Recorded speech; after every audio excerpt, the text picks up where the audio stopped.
Εγώ νομίζω ότι παράλληλα πηγαίνουν αυτά στη σκέψη των ΗΠΑ.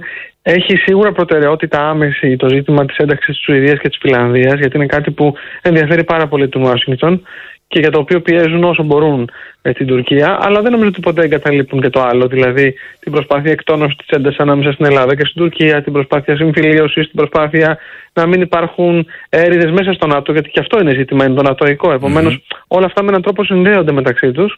Επομένως, νομίζω ότι όλα θα βάλουν στο τραπέζι οι Αμερικανοί και προς την πλευρά της Τουρκίας και προς την πλευρά της Ελλάδας. Προς την πλευρά της Τουρκίας, οπωσδήποτε θα πιέσουν ακόμα περισσότερο για τη Σουηδία και τη Φινλανδία, δεδομένου ότι η Τουρκία είναι εκείνη που, ιδίως στην περίπτωση της Φινλανδίας, έχει αντιρρήσεις, φέρνει εμπόδια και εν τέλει δεν επιτρέπει την ένταξη της Σουηδίας, τουλάχιστον όχι μέχρι στιγμής.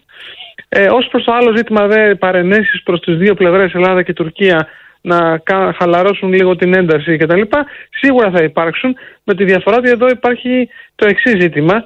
Η μεν Ελλάδα είναι εκείνη που υφίσταται την πίεση, η δε Τουρκία είναι εκείνη που ασκεί την πίεση. Επομένως, δεν μπορεί η παρένεση να έχει ακριβώς την ίδια ένταση και προς τις δύο πλευρές, ούτε μπορεί να έχει και το ίδιο περιεχόμενο και προς τις δύο πλευρές.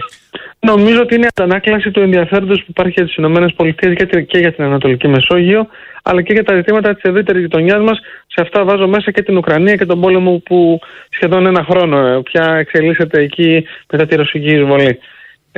Αυτό που γίνεται δεν είναι πρωτοφανές, δηλαδή ένας Αμερικανός υπουργός εξωτερικών να κάνει διαδοχικές επισκέψεις στη μία και στην άλλη χώρα, Ελλάδα και Τουρκία, ή Τουρκία και Ελλάδα. Είναι κάτι που πολλές φορές έχει συμβεί στο παρελθόν, σε μια προσπάθεια οι ΗΠΑ πάντα να κρατούν μια ισορροπία ανάμεσα στην Αθήνα και στην Άγκυρα. Να μην δυσαρεστήσουν τη μία εις βάρος της άλλης, ή να μην φανεί ότι θα έχουν μεγαλύτερο ενδιαφέρον για τη μία έναντι της άλλης. Αυτό όμως που οπωσδήποτε ισχύει είναι ότι κάθε φορά οι Αμερικανοί έρχονται με τη δική τους ατζέντα, με τη δική τους ιεράρχηση των πραγμάτων και με τη δική τους οπτική των πραγμάτων. Παραδοσιακά αυτό που συμβαίνει είναι ότι οι ΗΠΑ, όταν εμπλέκονται στα ελληνοτουρκικά, δεν το κάνουν με σκοπό να αποδώσουν δίκαιο στη μία ή στην άλλη πλευρά.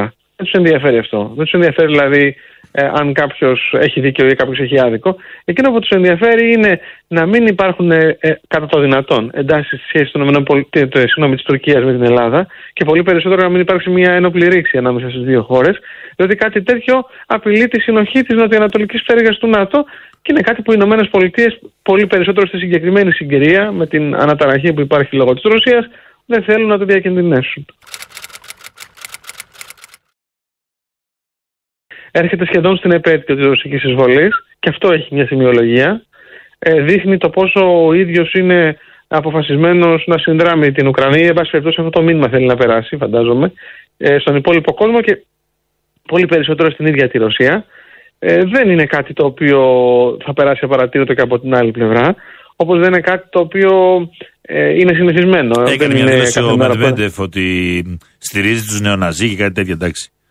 Εντάξει, τώρα αυτά θα έλεγα ότι είναι προφάσεις αμαρτίες. Θα θυμάστε ότι πέρυσι τέτοια εποχή, όταν ξεκινούσε η ρωσική εισβολή, μιλούσαν στη Ρωσία για την αποναζιστικοποίηση της Ουκρανίας, για το ότι υπάρχει εκεί μια κυβέρνηση η οποία περίπου είναι θαυμαστές του Χίτλερ και του εθνικοσοσιαλισμού. Δεν τους βγήκε όλο αυτό, δεν τους βγήκε για πολλούς λόγους. Πρώτα απ' όλα δεν τους βγήκε γιατί υπερεκτίμησαν οι Ρώσοι τις δικές τους στρατιωτικές ικανότητες, οι οποίες αποδείχθηκε ότι δεν ήταν και τόσο σπουδαίες όσο οι ίδιοι ήθελαν να διαφημίζουν, αλλά και όσο και άλλοι γύρω-γύρω υπερθεμάτιζαν. Έπειτα δεν τους βγήκε γιατί υποτίμησαν τις ουκρανικές δυνάμεις, όχι μόνο τις ίδιες αλλά και τη βοήθεια που ήρθε από το εξωτερικό.